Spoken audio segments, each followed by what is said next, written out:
إن الحمد لله نحمده ونستعينه ونستغفره ونعوذ بالله من شرور أنفسنا ومن سيئات أعمالنا من يهده الله فلا مضل له ومن يضلل فلا هادي له وأشهد أن لا إله إلا الله وحده لا شريك له وأشهد أن محمدا عبده ورسوله أما بعد. On remercie Allah subhanahu wa ta'ala pour ses biens et ses grâces et tout ce qu'il nous accorde comme bien, et on lui demande de déverser ses grâces et bénédictions sur le prophète Mohammed sallallahu alayhi wa sallam, sa famille, ses compagnons et tous ceux qui les ont suivis jusqu'au jour de la rétribution. Chers frères, chers sœurs, nous sommes toujours dans le cadre de notre mise en garde, dans la série de mise en garde contre Medine le rappeur et Monsef Zenati, concernant l'avis juridique qu'ils ont véhiculé selon lequel la musique serait licite dans l'islam. Alors on s'est arrêté sur le hadith de Bukhari, sur le ma'azif, le hadith qui nous parle des instruments de musique. C'est un hadith qui est clair sur la question, que les gens rendront licite les instruments de musique. Donc ça montre clairement que c'est haram. Les gens rendront licite les instruments de musique. Donc ils rendront licite, c'est quoi? Ça veut dire que c'était d'abord haram. Les instruments de musique. Donc c'est plus que clair. Donc ceux qui disent non, mais ça c'est des informations du futur. Mais les informations du futur, le texte dit yastahilluna, ils rendront licite. Donc même si on accepte que c'est des instruments, c'est un truc, c'est-à-dire c'est une information du futur. Mais on a dit ils rendront licite. Ça déjà c'est plus que clair. Ça demande déjà l'interdiction ici. Et on va répliquer parce qu'il y en a qui ont aussi amené des shubhat aussi par rapport à ce terme-là. Yastahillun. On va répliquer tout ça, Inch'Allah. Bref, on revient ici. Je disais que on a déjà balayé l'argument qui dit que le hadith il est mu'allaq parce que l'imam Bukhari n'a pas dit haddathani. On a balayé ça ne tient pas. Alors parmi les choses que ces gens la ramènent pour rendre ce hadith-là faible, ils disent oui. Il y en a qui disent oui, c'est vrai qu'on a ramené des versions, n'est-ce pas, qui sont rattachées. Il dit, mais dans ces versions-là, il n'est pas mentionné là-bas les instruments de musique. Nous disons, on dit ça, c'est le mensonge, ça. C'est pourquoi j'ai entendu un jour quelqu'un, ce mubtadi'-là, ce jahil, qu'Allah lui donne ce qu'il mérite, il ose venir dire que le Cheikh Al-Albani c'est un malhonnête. Nous disons c'est plutôt toi qui es malhonnête. Qu'Allah te donne ce que tu mérites. Vous savez ce qu'il dit, ce kazab là, ce menteur là? Il dit Cheikh Al-Albani a dit dans son livre l'interdiction de la musique. Il dit que le Cheikh Al-Albani a dit, le Cheikh Al-Albani a reconnu que ce hadith, sa chaîne de transmission ne peut pas être authentique. Mais qu'il y a d'autres chaînes, mais qu'il y a une autre chaîne de transmission qui va rendre ça authentique. Je dis ça, c'est d'abord une kazib. Kaziboun, wazour. Ça, c'est le mensonge, ça, c'est faux déjà. Le Cheikh Al-Albani, rahimahullah, il n'a pas dit que ce hadith-là ne peut pas être authentique. Il a dit ça à quel moment? Cheikh Al-Albani a dit ça où? Au contraire, le Cheikh Al-Albani voit que ce hadith-là est authentique. Mais lisez le livre du Cheikh Al-Albani est là. Sur les instruments de musique, il a écrit un livre, là, c'est là. Vous voyez comment il vient mentir sur le Cheikh? Il dit le Cheikh Al-Albani est malhonnête. Il vient mentir sur... C'est toi qui es malhonnête. Cheikh Al-Albani n'a pas dit que le hadith de Bukhari n'est pas authentique. Mais qu'est-ce que le Cheikh Al-Albani dit? Il dit à supposer que le hadith est mu'allaq. Voilà ce que le Cheikh Al-Albani dit. Il dit à supposer que le hadith il est mu'allaq. Donc comme vous dites là, il est mu'allaq, il est suspendu. Il dit à supposer. Mais il y a une autre chaîne de transmission qui est venue rattachée. C'est ce que le Cheikh Al-Albani dit. Nulle part le Cheikh Al-Albani dit ce hadith-là, il ne peut pas être authentique. Donc quand toi tu viens, tu dis non, le Cheikh Al-Albani lui-même a reconnu que la chaîne de transmission du hadith ne peut pas être authentique. Il a reconnu ça où? Cheikh Al-Albani voit que ce hadith est authentique même sans les autres chaînes de transmission. C'est-à-dire, même si on enlève toutes les autres chaînes de transmission là, Cheikh Al-Albani il estime que ce hadith est authentique. Vous voyez comment les gens on vient mentir sur les savants. Tout ça parce qu'on veut soutenir son avis, on veut faire croire aux gens que tel cheikh on ne doit pas le suivre, ou bien dans ce qu'il a dit c'est pas correct. Vous voyez les gens?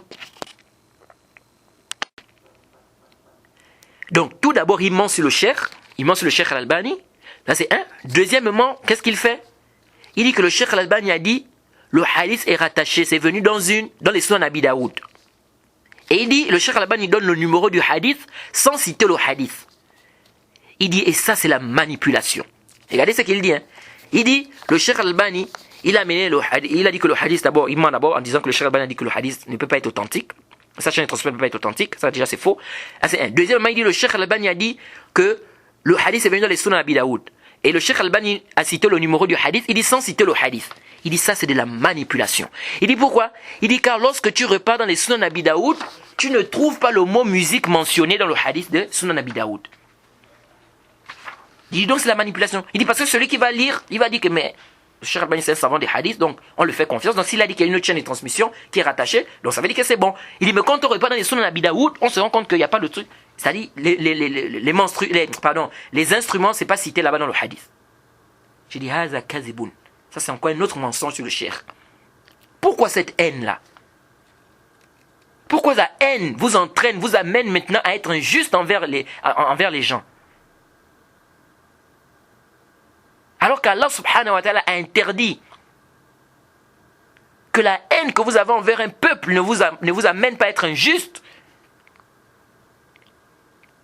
ولا يجرمنكم شنآن قوم على ألا تعدلوا اعدلوا هو أقرب للتقوى. C'est là qui dit que la haine que vous avez envers un peuple ne vous amène pas à être injuste. Soyez juste, pratiquez l'équité, c'est plus proche de la piété.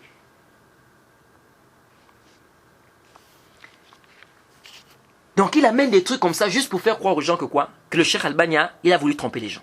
Ici je vais vous citer ce que le Cheikh Al-Albani rahimahullah a dit concernant le hadith de Hisham ibn Ammar. Il a dit dans son livre qu'il a écrit sur l'interdiction des instruments de musique à la page 40 de son livre. Vous pouvez vérifier ça, à la page 40. Qu'est-ce que le Cheikh Al-Albani dit concernant ce hadith? Et on va voir réellement qui est malhonnête entre le Cheikh Al-Albani et ce dangereux là, cet égaré là. Cheikh Al-Albani dit ceci. Wal maqsoud, et il veut jouer au savant des hadiths. Hein. Cheikh Al-Albani dit ceci. Écoutez ce que le Cheikh Al-Albani dit. Et on va voir que ce gars-là, c'est lui plutôt qui est malhonnête. C'est plutôt lui qui est malhonnête. Le Cheikh Al-Albani dit ceci. Je vous ai dit à la page 40. Wal maqsoud anna al-hadith. Jade. Il dit wal maqsoud anna al-hadith laysa munqati'an بين البخاري وشيخه هشام ibn Ammar. Regardez déjà, donc ce qui montre déjà que ce qu'il a dit est faux. Le Cheikh Albani dit wal maqsoud, c'est-à-dire en résumé ou bien ce qu'on retient là, ou ce qu'on comprend, ou ce qui est voulu ici, il dit c'est que le hadith, il n'y a pas une coupure, il n'est pas munqati'an. Il n'y a pas une coupure entre l'imam Bukhari et son cher Hisham ibn Ammar. Donc déjà quand toi tu viens tu dis Cheikh Albani a reconnu que le hadith ne peut pas être authentique, ça déjà c'est faux. Il dit, et le Cheikh Albani a dit, Walaw faradna annahu munqati'. Cheikh Albani a dit, et si on suppose qu'il est munqati', écoutez ce que le Cheikh Albani dit. Il dit, si on suppose, donc ça veut dire clairement que le Cheikh Albani n'a pas dit que c'est munqati'. Il dit, si on suppose qu'il est munqati', et si on suppose qu'il est munqati', il dit, wa hiya illa la tajuzu tamassuk biha, li'annahu qad jaa mawsulan min turuq. Voilà ce que le Cheikh Albani dit. Il dit, même si on suppose qu'il est munqati', il dit, il n'est pas permis de prendre cette cause-là, de s'accrocher à ça. Il dit, parce que le hadith est venu rattaché dans d'autres chaînes de transmission, ou dans des minturuq, c'est-à-dire dans plusieurs chaînes de transmission. Plusieurs chaînes de transmission. Jay?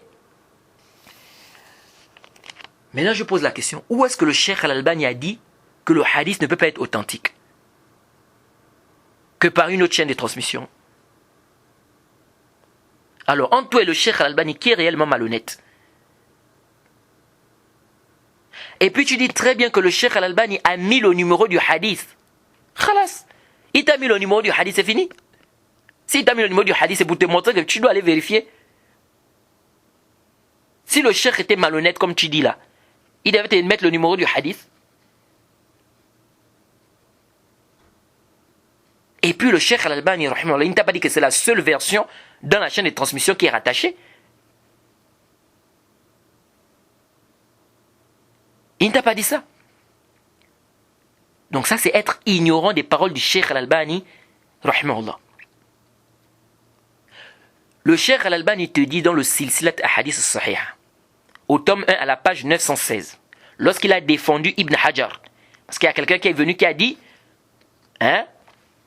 que Ibn Hajar, il a ramené des mutaba'a, il a ramené un mutaba'a dans le Sunan Bayhaqi. Il dit, mais dans les mutaba'a de Sunan Bayhaqi, il n'est pas cité là-bas la musique. On n'a pas cité les instruments de musique. Cheikh Albani, il a défendu Ibn Hajar dans ça. Qui disent que non, le terme musique n'est pas venu dans la version de Bayhaqi. Cheikh Albani a dit, Haza kazibun shi'ta am abait. Quand le Cheikh Albani a fait le rad, il a défendu Ibn Hajar. Cheikh Al-Albani a dit, ça c'est le mensonge, que tu le veuilles ou pas. Il dit parce que le mot musique est venu clairement, les instruments de musique, le mot là est venu clairement cité dans la version de Bayhaqi que toi-même tu as mentionné le numéro. Cheikh Al-Albani a fait la réplique. Il dit ça c'est faux. Il dit dans la version de Bayhaqi c'est venu, le terme musique est venu et toi-même tu as mentionné même le numéro de ça. Vous voyez comment on veut mentir sur les gens des hadiths? Vous croyez tromper qui? Vous pensez que les gens ne lisent pas quoi? Et regardez encore la malhonnêteté de cet égaré-là. Et ici, là, je ne parle pas de Monsef Zenati. Ce n'est pas Monsef Zenati qui est venu avec cette parole-là. Ça, c'est cet égaré-là qui fait faire croire aux gens qu'il est quoi? Que c'est un savant des hadiths. Ou bien c'est quelqu'un qui connaît les hadiths. Et il vient mentir sur les savants des hadiths. Regardez la malhonnêteté de cette personne-là. Et comme je vous ai dit, il y a des frères qui m'ont demandé de faire une réplique sur ce frère-là. Mais j'ai dit que, pour le moment, je ne vois pas la nécessité. Comme je vous ai dit, pour des raisons que moi, je sais. Il a dit que le Cheikh Al-Albani a donné le numéro du hadith, sans citer le hadith. Et que dans la version d'Abu Daoud, il n'y a pas le terme ma'azif, il n'y a pas le terme quoi? Les instruments de musique. Écoutez maintenant ce que dit le Cheikh Al-Albani lui-même, ce que dit le Cheikh Al-Albani lui-même, dans son livre sur les instruments de musique, à la page 41. Vous ouvrez la page 41. Le Cheikh Al-Albani dit ceci, dans son livre, qu'il a écrit sur les instruments de musique. Tout dépend des tabars que vous avez. Il dit ceci.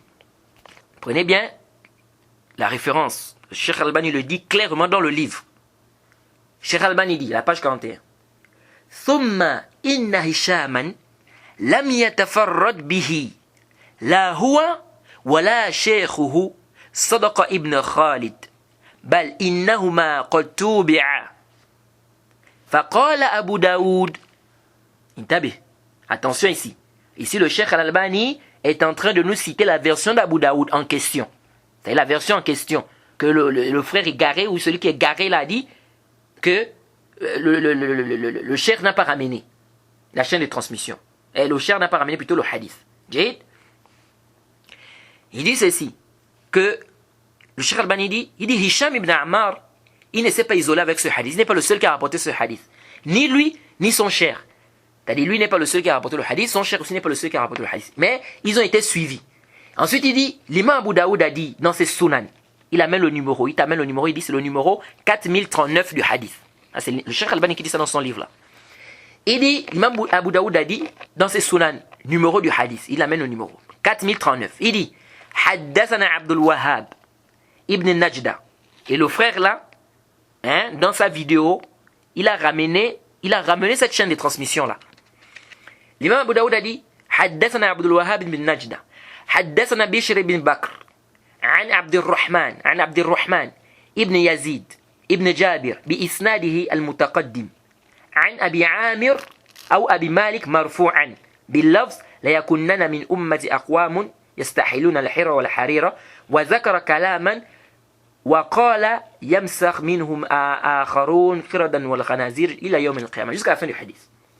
C'est-à-dire que le Cheikh Al-Albani a ramené la chaîne de transmission. Ensuite, il a dit, le terme du hadith, c'est quoi qu'il a dit? Il viendra dans ma communauté un peuple, ils rendront licite la fornication, la soie. Il dit, puis il a ramené des paroles, et il a dit aussi, quoi? Qu'ils subiront une transformation, n'est-ce pas, en singe, en porc, etc., jusqu'au jour du jugement.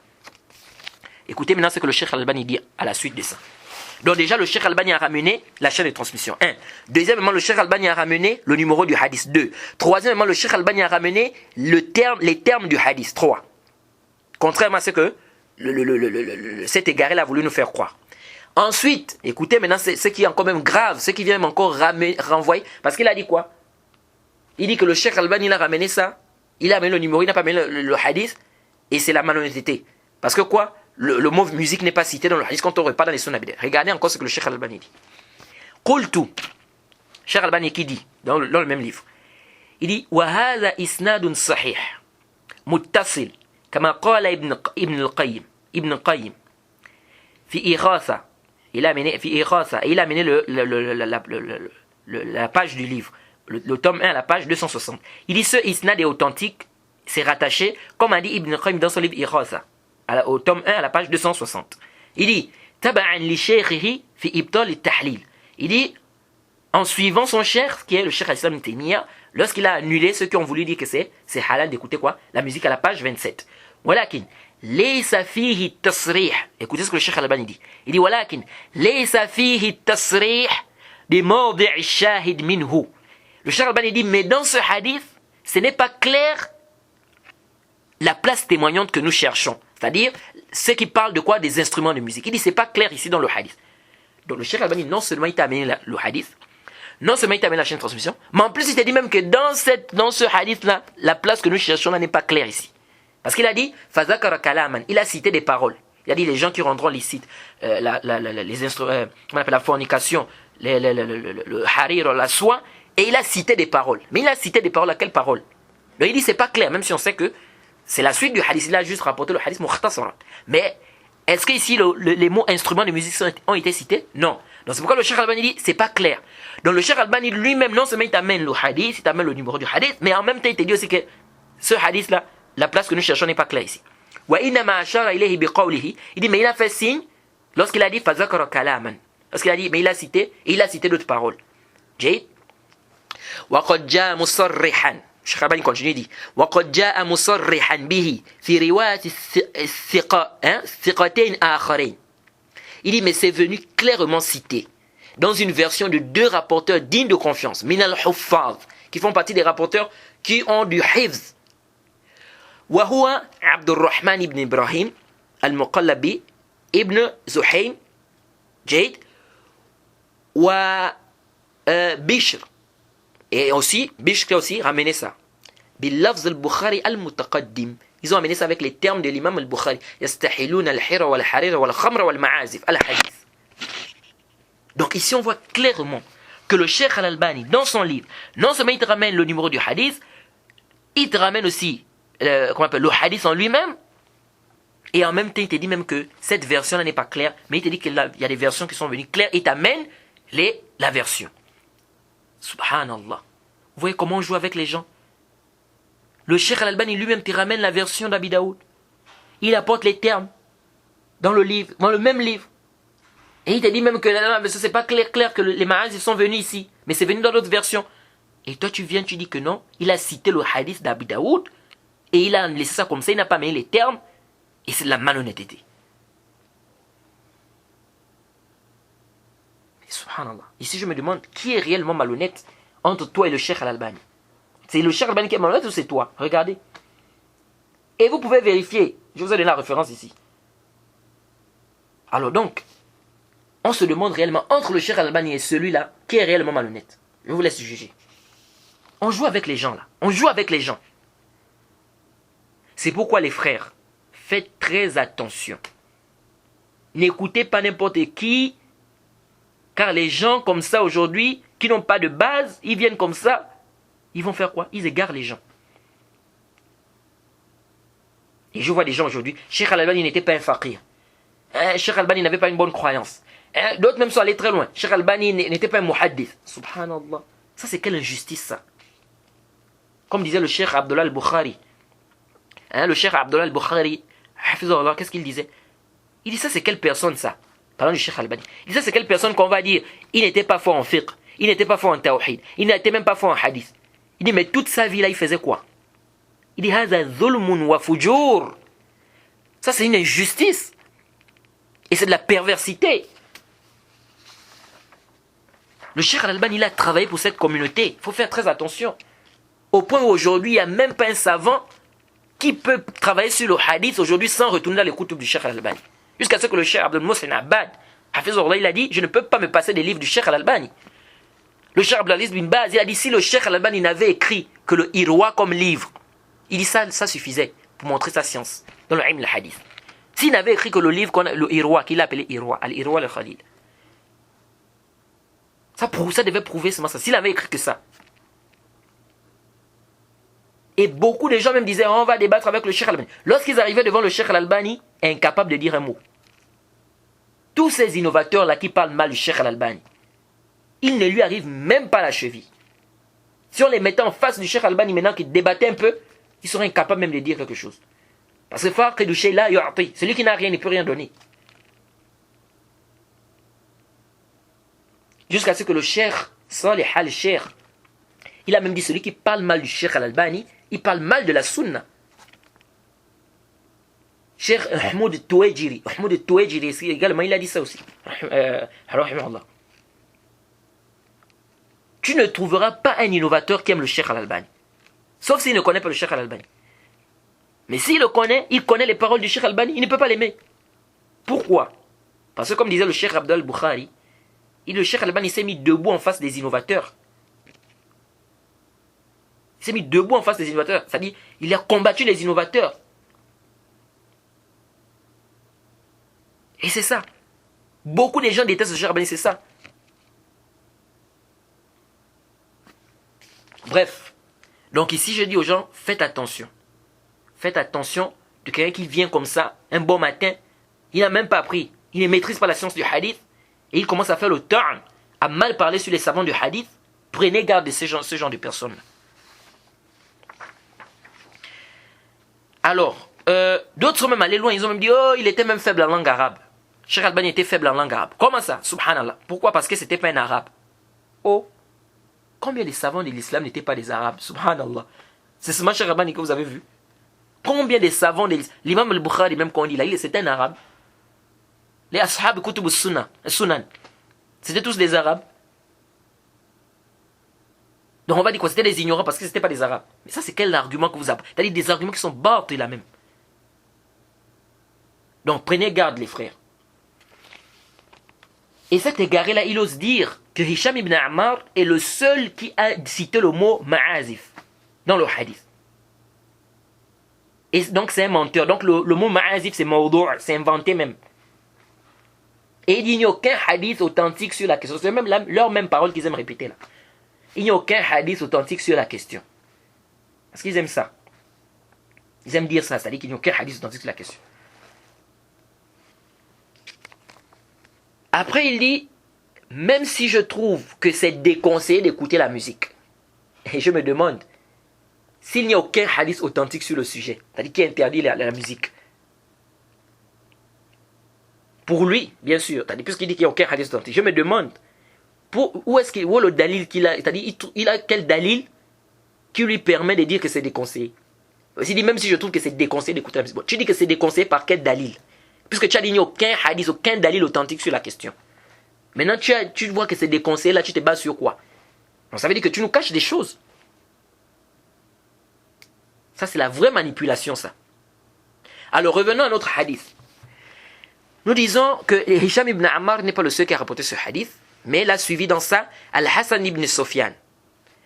Et dans la chaîne de transmission, il y a tout. Il y a qui? Il y a Atiyya ibn Qais. Et Atiyya ibn Qais aussi n'est pas le seul qui a rapporté ce hadith. Jade de Abdurrahman ibn Ghanam. Mais plutôt, il y a Ibrahim ibn Abdul Humayd ibn Zihimaya qui a rapporté ça également. Comme a dit l'imam Bukhari dans son livre Tarikh al-Kabir, au tome 1, à la page 304, Qala li Suleyman ibn Abdurrahman. Il dit, l'imam Bukhari dit, Suleyman ibn Abdurrahman m'a dit. Qala haddathana Jarrah. Il dit, Jarrah m'a dit. Ibn Mulayh, al-Himsayn, al-Humaysi plutôt. قال ثنا c'est-à-dire حدثنا ثنا إبراهيم ابن عبد الحميد ابن عبد الحميد pardon ابن ذي حماية عمن أخبره عن أبي مالك أو أبي عامر سمعت رسول الله صلى الله عليه وسلم في الخمر والمعازف. J'ai entendu le message d'Allah concernant le vin et les instruments de musique. Il dit عمن أخبره. Alors Ibrahim ibn Abdul Humayd ibn Zihimaya là, l'imam Abu Zur'a il a dit Ma ba'sa bihi, il n'a pas de problème. Dans son livre Jarh wa Ta'dil, au tome 2, la page 315. Et Ibn Hibban l'a rappelé, l'a cité dans les thiqat. Et l'imam At-Tabari il a dit Kana min as-thiqat al-muslimin, il faisait partie des thiqat al-muslimin. Donc, le hadith est venu de manière authentique par la voix des thiqat. Hisham ibn Ammar, c'est venu par une voix authentique de Bishr ibn Abi Bakr. C'est pourquoi le Cheikh al-Albani dit Al-Hadith fihi mubham. Le hadith que je vous ai cité précédemment, que l'imam Bukhari a rapporté dans son livre Tarikh al-Kabir, donc le livre des chroniques. Il dit Al-Hadith fihi mubham. Il y a un rapporteur qui est Mubham, c'est-à-dire on ne connaît pas ici. Wahaza Mubham, et ce Mubham là, qui n'est pas mentionné là, In kana huwa Abdurrahman ibn Ghanam, si c'est Abdurrahman ibn Ghanam, ça veut dire quoi? Huwa mutaba'a lahuma. C'est un mutaba'a ici. C'est un mutaba'a avec qui? De Malik ibn Abi Maryam.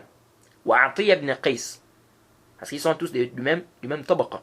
Et Malik ibn Abi Maryam, il est majhoul. On dit qu'il est quoi? Il est majhoul, il est inconnu. Donc ici là, le Cheikh Albani dit, le rapporteur qui n'est pas cité ici là, dans la chaîne de transmission, qui est Mubham, qu'on a dit, Amman akhbarahu, il a pris ça de ceux qui l'ont rapporté. Il dit soit, si dans la chaîne de transmission, c'est ceux qui l'ont rapporté là, c'est Abdurrahman ibn Ghanam, il dit, il n'y a pas de problème, ça va être un mutaba'a. Pour qui? Pour Malik ibn Abi Maryam et pour Atiyya ibn Qais. Kama huwa zahir. Il dit, wa in kana ghayruhu wa huwa tabi'i mastur. Il dit, mais si c'est pas lui, que c'est un tabi'i qui est mastur, c'est-à-dire c'est un tabi'i qui est là, qui se trouve ici dans la chaîne de transmission, il dit, toujours est-il que c'est qawi pour être quoi? Pour être un shahid, ou bien pour être un mutaba'a ici. Jade? Parce qu'il dit, parce que toutes les chaînes de transmission, ce sont des thiqat qui sont dans la chaîne de transmission, sauf illa al-mukhbir, il est mubham. Sauf celui qui a informé ici, amma akhbarahu, il est mubham. Jade? Donc ici, ça veut dire quoi? Je résume. Malik ibn Abi Maryam et Atiyya ibn Qais, ils ont rapporté le hadith. Jade? Et ils sont du même tabaqa. Alors, il dit ici que si le mukhbir ici, c'est Abdurrahman ibn Ghanam, donc ça veut dire quoi? Ça veut dire que ici, là, le rapporteur là, hein, il va être un mutaba'a, c'est-à-dire Ibrahim là, il va être un mutaba'a, c'est-à-dire il a suivi donc Malik ibn Abi Maryam et Atiyya ibn Qais qui ont rapporté du même cheikh, qui est Abdurrahman ibn Ghanam. Donc ils ont pris ça tous du même cheikh. Donc ici c'est lui qui est là, si c'est Abdurrahman, ça va être un mutaba'a. Mais si ce n'est pas Abdurrahman ibn Ghanam, il dit dans tous les cas, ça va toujours être quoi? Une chaîne de transmission qui pourra venir renforcer l'autre. Pourquoi? Parce que la faiblesse n'est pas forte. Yaslah li taqwiya. Ça, on peut prendre ça pour quoi? Pour une taqwiya. C'est-à-dire ça peut renforcer le hadith. Jade. Donc je reprends. Khulas en conclusion. Nous disons, si la riwaya, elle est munqati', c'est-à-dire si vous dites que la version de Bukhari là, c'est munqati', c'est da'if, parce que c'est mu'allaq, nous disons, ok, ça c'est une cause qui est forte ou c'est une cause qui est faible dans le ilm le hadith? Il n'y a pas de doute, c'est une cause qui est faible. Jade. Alors si c'est une cause qui est faible, illatun yasira, nous disons que le hadith peut se renforcer, oui ou non? Le hadith se renforce. Ça supposait que le hadith soit faible, comme vous dites. Le hadith de Bukhari. Le hadith va se renforcer. Pourquoi? Parce que ça fait partie des faiblesses faibles. Vous savez que les hadiths, lorsqu'ils sont faibles dans le ilm le hadith, ils peuvent se renforcer. Hein? Mais à condition que la faiblesse soit une faiblesse qui est faible. Parce que si c'est une forte faiblesse, par exemple, on a un menteur dans la chaîne de transmission, ou bien le hadith est chal, ça ne se renforce pas. C'est pourquoi les savants du hadith vous disent quoi? وَحَيْثُ تَابَعَ الدَّعِيفُ مُعْتَبَرْ فَحَسَنٌ لِغَيْرِهِ فَهُوَ النَّظَرْ إِنْ لَمْ يَكُنْ لِتُهْمَةٍ بِالْكَذِبِ أَوْ الشُّذُوذِ فَانْجِبَارُهُ أُبِيحٌ. Jade. Donc on dit ici, même si on accepte à supposer que le hadith de Bukhari est faible, on dit c'est une faiblesse forte ou bien c'est une faiblesse faible. Ok, c'est une faiblesse faible, il n'y a pas de doute. Si c'est une faiblesse faible, ça peut se renforcer, oui ou non? Ça peut se renforcer. Donc, ça devient quoi? Hasan li ghayrihi. Parce que si on dit que le hadith de Bukhari est da'if, même s'il a dit surat al-jazm, on dit mais il y a d'autres turuq qui sont venus du hadith, d'autres turuq. Alors ces autres chaînes de transmission, ça doit renforcer ça. Donc, même la version de Malik ibn Abi Maryam que vous dites qu'il est majhoul, le fait qu'il soit majhoul, le fait qu'un rapporteur soit majhoul, ça, ce hadith là, quand on a un hadith ou un rapporteur qui est majhoul, ce hadith ne peut pas se renforcer. Ça se renforce. Même si Ibn Hajar, lorsqu'il a parlé de majhoul, il a dit majhoul al-ayn, hein, ne se renforce pas, mais majhoul al-hal se renforce. Mais l'imam Daraqutni de la vie contraire, c'est ce qui est juste. Pourquoi? Parce que si vous rendez authentique un hadith qui est munqati', on sait que le hadith qui est munqati', ça veut dire qu'il y a un rapporteur qui a sauté. Si vous renforcez le hadith qui est munqati', quand on sait que le rapporteur a sauté, mais ça veut dire qu'un hadith où on a un rapporteur qui est majhoul, c'est plus en droit d'être renforcé, parce que le hadith qui est munqati', le rapporteur n'existe même pas. C'est-à-dire il n'est même pas là, il est absent. Mais vous renforcez ce hadith. Alors que dit d'un hadith où le rapporteur est absent, mais il est inconnu? Donc c'est pourquoi on dit ici que ça se renforce, que ça soit majhoul al-hal ou majhoul al-ayn, le hadith fait quoi? Le hadith se renforce. Bref, ce n'est pas notre débat. Si on revient ici pour dire ceci, que à supposer que Malik ibn Abi Maryam, il est majhoul. Jade. Atiyya ibn Qais, c'est un rapporteur c'est pas un menteur, mais sauf qu'on ne sait pas si son dopt. Jade, on accepte tout ça. Acceptons tout ça. Là où tanazzalna, là où faradna, jadalan, on accepte. On suppose. On dit ok, ce sont des faiblesses fortes ou bien ce sont des faiblesses faibles. Il n'y a pas de doute, celui qui a fait le ilm, le hadith, c'est très bien que ça c'est des faiblesses qui sont faibles. Alors si c'est des faiblesses faibles, ça veut dire que le hadith peut se renforcer, oui ou non? Ça peut se renforcer. Donc même si on suppose que ces hadiths-là sont faibles, nous disons que ça se renforce. Même si, j'ai dit même si on peut supposer.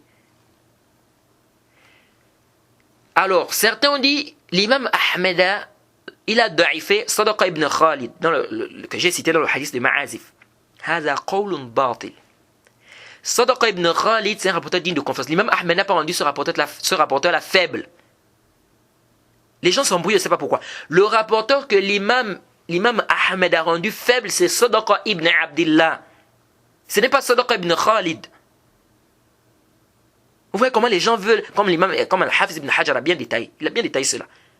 Donc vous voyez comment les gens veulent embrouiller. C'est-à-dire on vient comme ça pour faire le talbis, on embrouille les gens. C'est pourquoi je dis les gens, les frères, dans ces questions de hadith, là, hadith daif, hadith faible, retournez vers les savants des hadiths. Ne prenez pas parce que quelqu'un vient un bon matin comme si vous ramène. Non, c'est daif comme ça. Non. Retournez vers les savants des hadiths. C'est-à-dire, qu'est-ce que les savants des hadiths ont dit sur ça? L'imam Ad-Daraqutni, l'imam Ahmed, l'imam Bukhari, l'imam Nasa'i, parmi les contemporains, Sheikh Al-Albani. Qu'est-ce qu'ils ont dit sur ça? Ibn Hajar, qu'est-ce qu'Ibn Hajar a dit? Il faut partir vers les savants des hadiths. Ne prenez pas parce que quelqu'un vient un bon matin comme ça vous dit non, hadith daif. Il n'y a aucun hadith authentique sur la question. Mais toi, tu es d'abord qui pour dire qu'il n'y a aucun hadith authentique sur la question? Tu as appris le hadith où? Alors, on va revenir sur la question de Hisham ibn Ammar. Parce qu'il y a trop de choses à dire sur lui. Certains ont dit même que ce hadith de Bukhari, même s'il est muttasil, il dit mais il y a un problème. C'est au niveau de Atiyya ibn Qais. Quand il était pieux, moi on ne connais pas sa précision au niveau du hadith. Jade. Donc il ramène ça comme argument.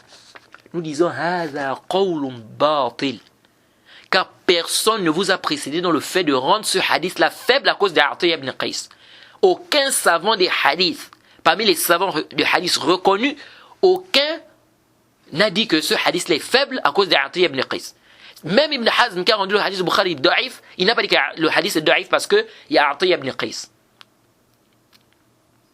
Et vous venez douter d'un rapporteur que les grands savants des hadiths ont rapporté. Qui étaient les savants qui étaient plus connaisseurs que vous, les savants des hadiths qui étaient plus savants que vous dans la science du hadith, qui ont mémorisé les milliers de hadiths. Et les garés dont je parlais précédemment là, les garés là, pas Monsef Zenati, hein, cet égaré là que je n'ai pas envie de citer même son nom ici, il dit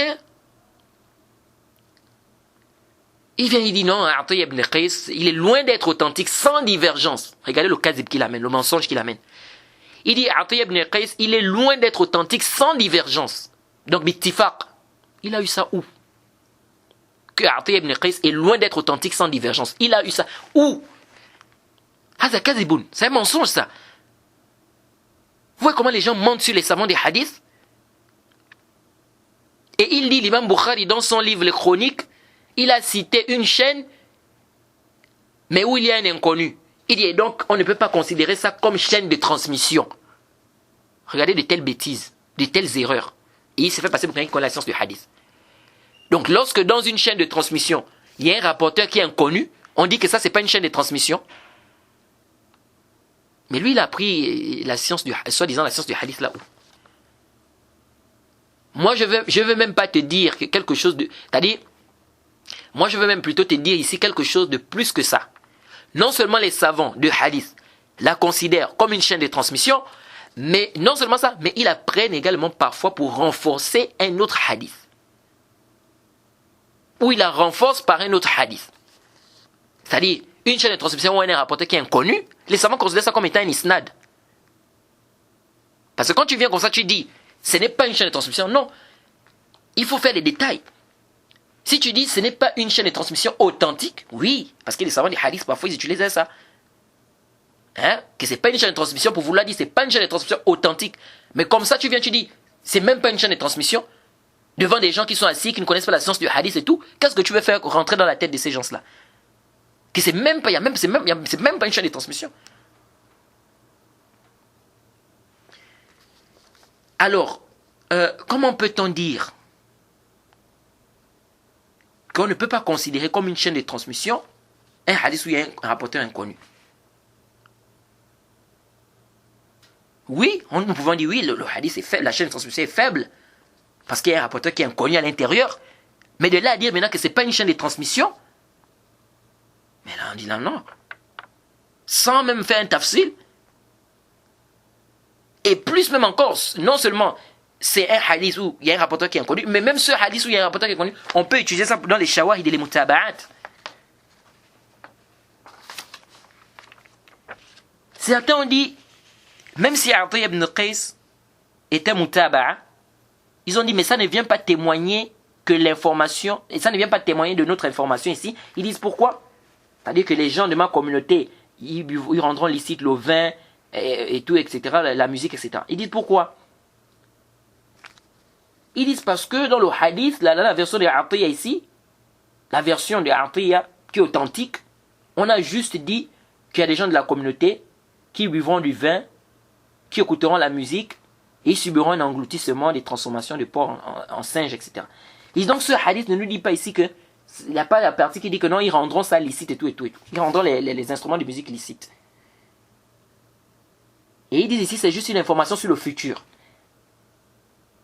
Il n'y a pas ils rendront les instruments de musique licites, etc. Ils ont hada qawlun batil. C'est une parole qui est nulle et non avenue. Car tout d'abord les textes qui viennent témoigner sont de deux types. Ça il faut d'abord retenir ça. Soit quand on parle des shawahid et des mutaba'at dans le ilm al-hadith, nous avons deux types de textes.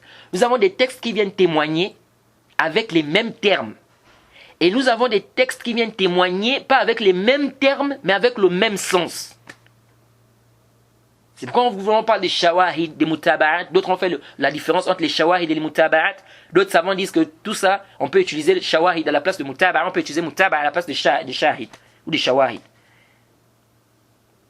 Donc ici, déjà dans le hadith, même quand on dit qu'ils subiront un châtiment, ça prouve quoi? Que la musique est halal, selon vous. On dit subiront un châtiment. Maintenant, qu'est-ce que la musique qui est halal vient faire ici? Si réellement, comme vous dites là, c'est juste des informations du futur, ok. Mais le contexte du hadith nous montre clairement que c'est l'interdiction de la musique et de tout ce qui a été cité.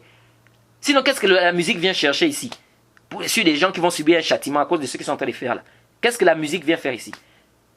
Et ils étaient en train de... Ils buvaient du vin, le zina, etc. Bon, la musique vient chercher quoi ici? On va revenir là-dessus. Parce que le texte, il est plus que clair. Ce texte-là, sur la musique, c'est clair, ça nous montre clairement que la musique est haram. Mais on va revenir sur ça parce qu'il y a beaucoup de shubhat aussi qu'ils apportent. Alors revenons maintenant par rapport au matn, on va revenir sur le contenu du hadith, parce qu'on va débattre aussi, il y a beaucoup de choses beaucoup d'ambiguïtés qu'ils apportent. Mais revenons d'abord sur Hisham ibn Ammar. Hisham ibn Ammar, parce qu'ils ont amené trop des ambiguïtés sur ce rapporteur. Les frères, le hadith, c'est un hadith authentique, n'ayez aucun doute là-dessus. Le hadith de Bukhari là, c'est un hadith authentique, n'ayez même pas de doute. Alors on commence par la parole qu'ils ont eu à dire. Ils ont dit que l'imam Ahmed a dit qu'il est léger dans sa mémorisation, que c'est un jahmi, et que celui qui prie derrière lui, derrière Hisham ibn Ammar, il doit reprendre la prière. Ya jama'a, ta'allamu. Apprenez la religion, les frères. Apprenez la religion. Parce que si on n'apprend pas la religion, n'importe qui, c'est-à-dire quelqu'un qui n'a pas appris sa religion, il est comme un jouet. On peut te balader, on t'amène là-bas, on te balance là-bas, et c'est dangereux. C'est pourquoi on doit faire des efforts d'apprendre le din. Et si tu n'apprends pas, c'est même grave, hein, de ne pas apprendre le din, c'est grave. Alors tout d'abord, je vais vous citer ici les paroles des savants des hadiths sur Hisham ibn Ammar. C'est bien vérifiable. Les savants des hadiths, qu'est-ce qu'ils ont dit sur Hisham ibn Ammar? Et vous allez maintenant voir, vous allez prendre, on va voir maintenant, c'est à vous maintenant de juger. Vous allez prendre les paroles des savants des hadiths sur Hisham ibn Ammar, ou bien vous allez prendre les paroles de ceux-là qui viennent aujourd'hui qui disent que Hisham ibn Ammar il est faible. قال يحيى بن معين يحيى بن معين a dit sur Hisham ibn Ammar ثقة. Il a dit quoi? Hisham ibn Ammar est ثقة. L'imam al-Bukhari, il a cité Hisham ibn Ammar dans son livre ta'liqan dans le Bukhari. Pour ceux qui disent que c'est ta'liq, c'est mu'allaq. Et mawsul, muttasil, sahih, dans ce sahih, pour ceux qui estiment que le hadith n'est pas mu'allaq. Ça prouve déjà quoi? Ça prouve que Hisham ibn Ammar est considéré par l'imam Bukhari comme étant un rapporteur digne de confiance. Ou bien, aqal shay saduq. Jade. Pourquoi? Parce que si c'était un menteur, l'imam Bukhari devait le citer dans son sahih. L'imam Bukhari, kayfa yastashhid biman huwa kazzab? Comment l'imam Bukhari va s'argumenter de quelqu'un rapporteur qui est menteur? Et l'imam al-Bukhari, il est a'lam fil hadith. L'imam Bukhari, il est plus savant dans la science du hadith, wa afqa fi zamanihi. Et il était plus faqih à son époque sur les hadiths.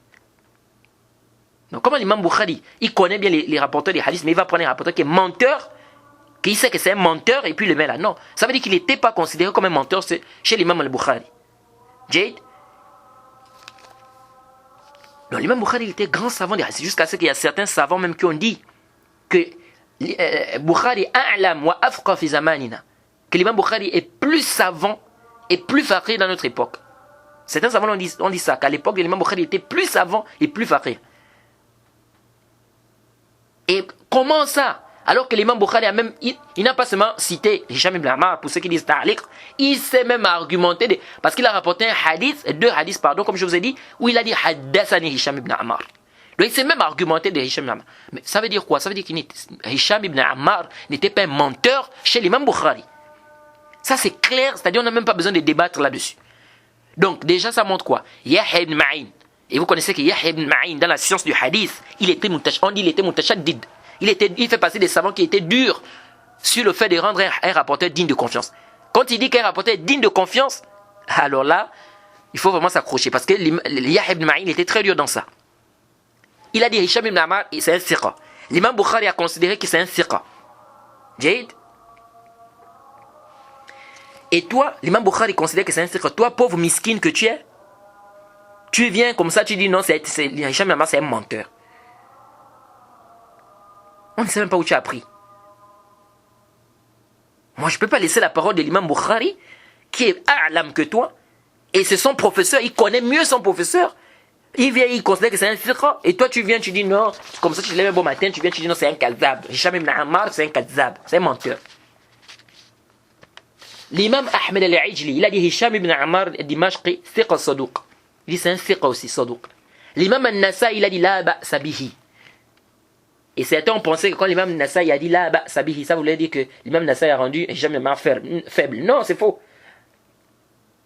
Lisez bien les paroles de l'imam al-Nasai, les paroles d'Ibn Hajar. Quand il ramène des paroles de l'imam Nasai, la ba'sa bihi.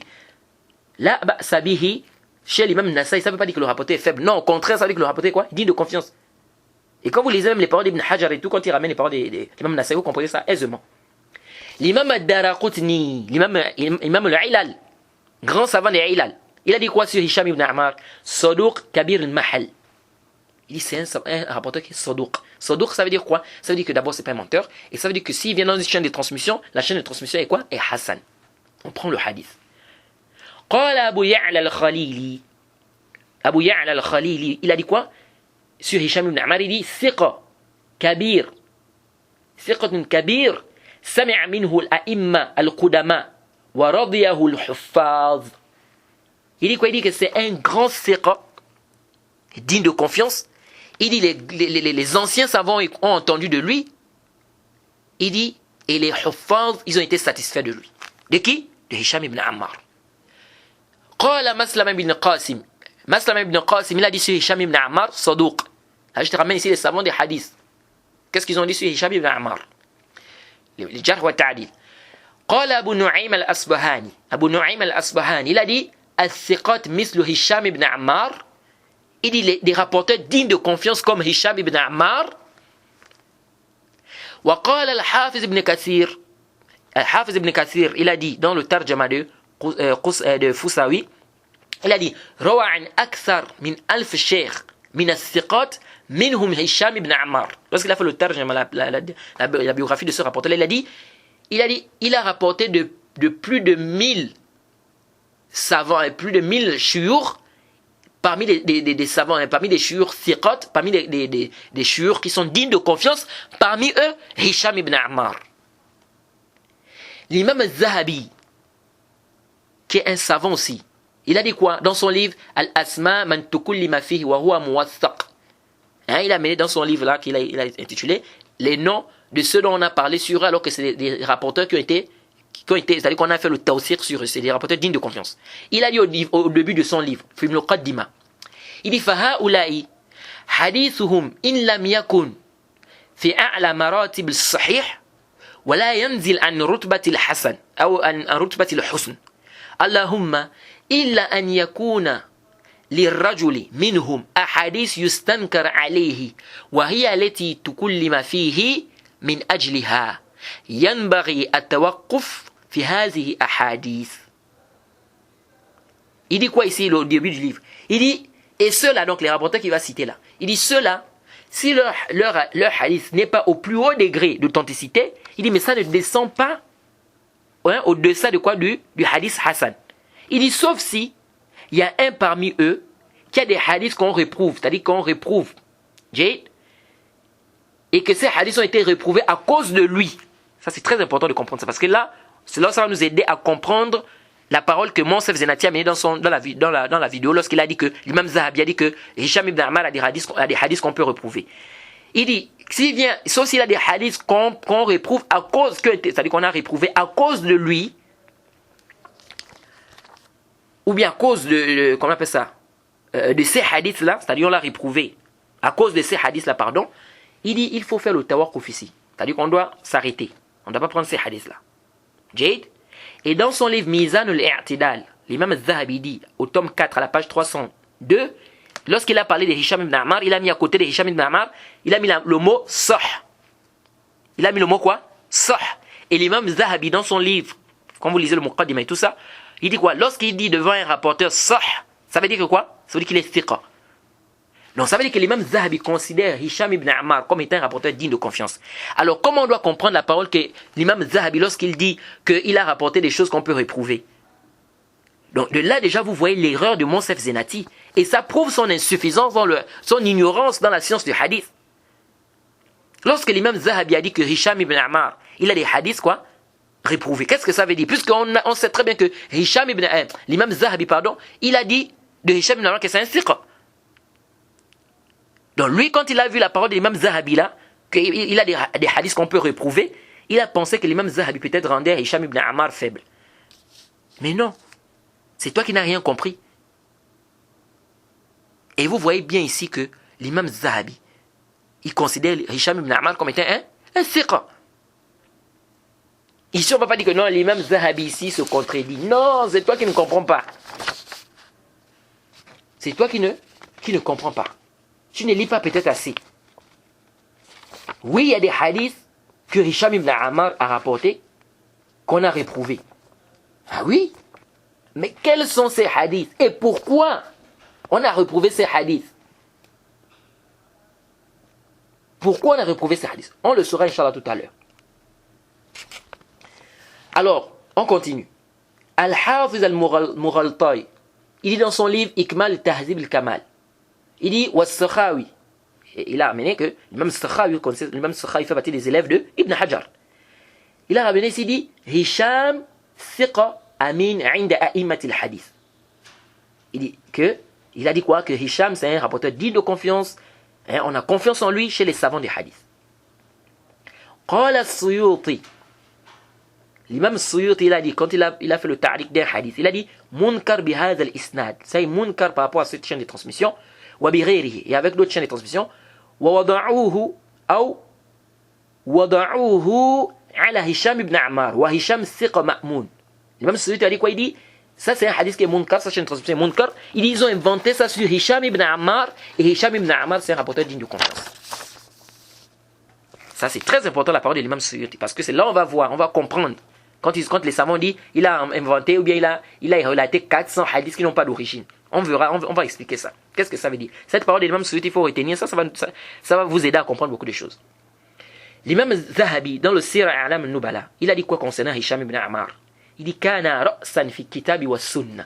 Il faisait partie des têtes dans le Coran et la sunna.